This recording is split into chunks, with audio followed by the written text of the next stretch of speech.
Hey guys, James from LowVis Gear. Just a quick chat about how and why I set my tripod up like this for the most part. It's a Really Right Stuff 33 series tripod. Carbon fibre with an anvil 30 ball head up here.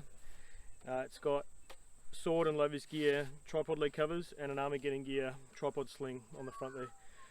I put the tripod leg sling on whichever leg I'm going to intend to be my normal front leg. Yeah, I've got my ball head, the anvil 30, oriented in a way that when it's locked down, it's in line with whichever leg has the sling attached to it. That gives me a bit of a reference point when I'm unwrapping it, extending it, deploying it. When I put it down, I know that my ball head is facing the direction that the tripod leg with the sling is. Okay. This is a 3-leg section tripod. That's why it's a 33. I know that to be the correct height for me when I'm standing, I'm 5'10". I fully extend the first leg, lock it off. The second leg, I've drawn reference lines on each of them with just a Sharpie, and then that tells me that when I put it down and it's extended without splaying it out, that that's going to be a good height for me to shoot the ASR with the beast on top. Right? I prefer generally to have one leg forward. The benefits to that, or one of the benefits, is that when the rifle recoils, it goes through both rear legs and it generally comes back to where it was at the start. It also lets me put a pack down. I can move my legs around in here. I'm not fighting the tripod for my position. There's positives and negatives to everything. We'll talk about that in another video. So I'll show you this.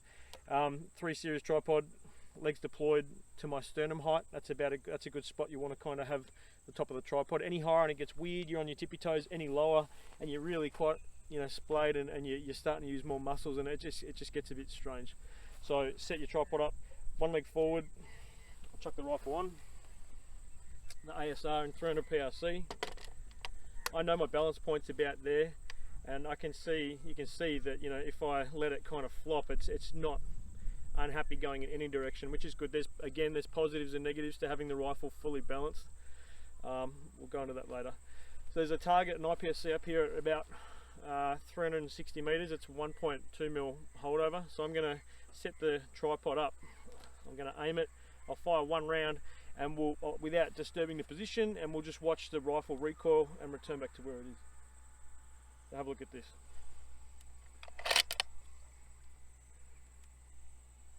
So there's no elevation dialed. We'll set up for 1.2, which is there. I'm going to stand behind it. I'll fire one round, hopefully hit the target, and just watch how the rifle fires and resets back to where it was.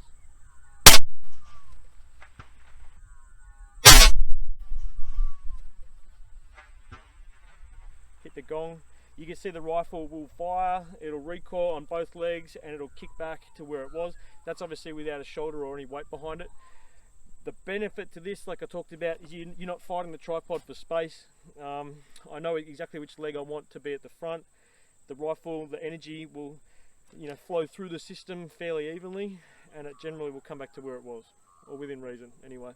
If you're having massive issues with losing the target, obviously back out your magnification.